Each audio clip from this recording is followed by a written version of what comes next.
मसीह के नाम में सबको सलाम। तो जय यसूदी हर शय यसूदी। तो आए दोस्तों, आज लूका की अंजील उसका 6 बाब और उसकी 43 आयत से पढ़ते हैं। आए इसकी तलावत करें। और इसका जो उन्वान है वो है दरख्त और उसका फल। आए इसकी तलावत करते हैं। लूका 6 उसकी 43 आयत। तो क्योंकि कोई अच्छा दरख्त नहीं जो बुरा फल लाए, और ना कोई बुरा दरख्त है जो अच्छा फल लाए। हर दरख्त अपने अपने फल से पहचाना जाता है।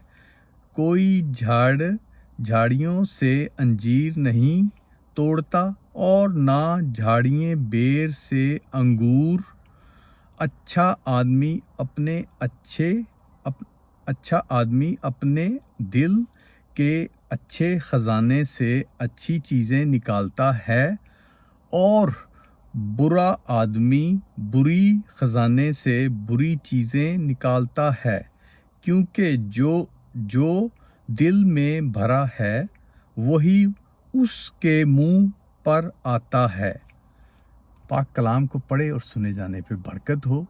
तो दोस्तों देखें, इससे हमें 2 दरख्तों की भी पहचान दी गई है कि जो बुरा दरख्त है वो बुरा फल लाएगा, और जो अच्छा दरख्त है उसके मीठे प्यारे खुशनुमा अच्छे फल होंगे।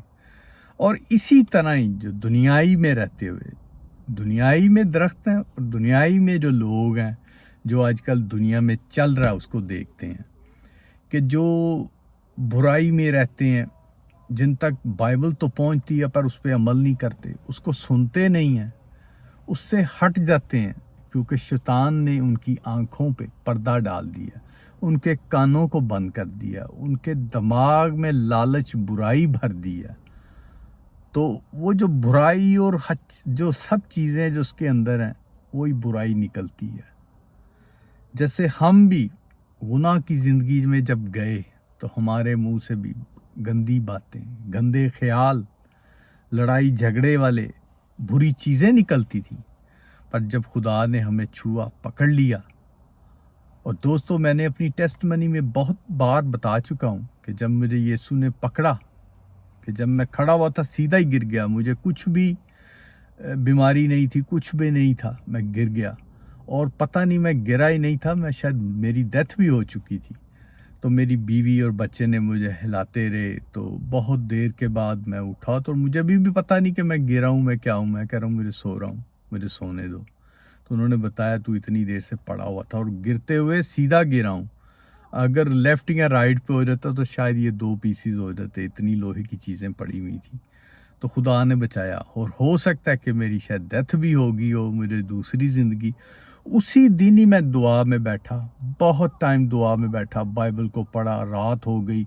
और रात को जब मैं सो गया थक के, तो यीशु से मेरी बात हुई, यीशु से मेरे बात हुई, और यीशु ने मुझे कहा मैंने तेरी खातर ब्लड की प्राइस पे की है स्लीप पे। और मैंने यीशु को देखा था स्लीप पे, दोनों हाथ ऐसे, और खून, और मुंह जो फेस पे है ब्लड था, कांटों का सर पे ताज था।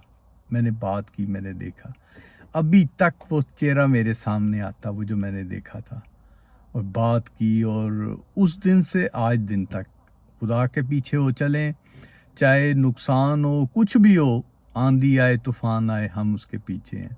और दोस्तों जो नुकसान की बात की है, कभी नुकसान हुआ नहीं, पर दुनिया को डर लगता है कि ये हो जाएगा वो हो जाएगा। जब यीशु के साथ चलते हैं, यीशु आपको संभालता है, यीशु आपको बचाता है, यीशु आपको गिरने से संभाल के उठाता है। बाइबल में लिखा गया कि आप गिर भी पड़ो तो वो तो गिरे ना पड़े रहोगे, यीशु उठाएगा। ज़बूर नफीस बताता है। तो इसी तरह ही बहुत से मौजात हुए उसके बाद, ऐसे कि मैं किसी को बताता हूँ तो सर पकड़ के बैठ जाते हैं। पर जो मसीह में है, विश्वास में है, जो खुदा के साथ जुड़े हुए हैं, उनको पता है कि जो मसीह के मौजात काम जो लोग देख रहे हैं अब शुरू हैं, क्योंकि आखिरी टाइम यीशु की दूसरी आमद बिल्कुल नज़दीक है। तो तरह तरह के काम हो रहे हैं। तो इसी पे जो अभी ये उन्वान था, अच्छा दरख्त और बुरा दरख्त। तो जो अच्छे लोग हैं, जो मसीह में जुड़ जाते हैं, ان میں سے اچھائی نکلتی ہے، کلام نکلتا ہے، اچھی باتیں نکلتی ہیں۔ تو جو برے لوگ ہیں، جو بری جگہ بیٹھتے ہیں، ٹھٹھے بازوں میں، جوئے بازوں میں، رنڈی بازی میں، بہت سے بری جگہ پہ بیٹھتے ہیں، ان کے منہ سے بری باتیں نکلتی ہیں۔ بہت سے ملتے ہیں، ہم اس کے ساتھ کلام بھی شیئر کرتے ہیں، اور کئی تو جو بری باتیں نکالتے ہیں ان کو کہتے ہیں یہ بری باتیں بائبل میں یا آپ کو جب بائبل کی تعلیم ہے اس میں نہیں ہے، یہ شیطان کی باتیں ہیں۔ آپ اچھائی اپناؤ، برائی کو چھوڑو۔ تو دوستو اسی طرح بہت بہت لوگ ہیں، گالیاں بھی، ہم جب کبھی جاتے ہیں منادی کرنے، کئی لوگ ہمیں گالیاں بھی دے دیتے ہیں، پر ہمیں خوشی ہوتی ہے کہ جو مسیح کے نام پہ ہمیں ستاتے ہیں یا برے الفاظ بولتے ہیں تو ہمیں خوشی ہوتی ہے۔ جیسے بائبل میں لکھا گیا کہ تم خوشی منانا اور خوش ہونا کیونکہ تمہارا اجر بڑا ہے۔ تو چلیں دوستو، ویڈیو لمبی ہو رہی ہے، جن دوستوں نے ابھی تک مسیح کو نہیں جانا وہ بھی مسیح کو جانیں، اور جنہوں نے ابھی تک توبہ نہیں کی ان کے لیے بھی ڈور کھلا ہوا ہے، وہ بھی توبہ کریں اور مسیح کو قبول کریں۔ تو چلیں دوستو، پریز دی لارڈ، جے مسیح دی۔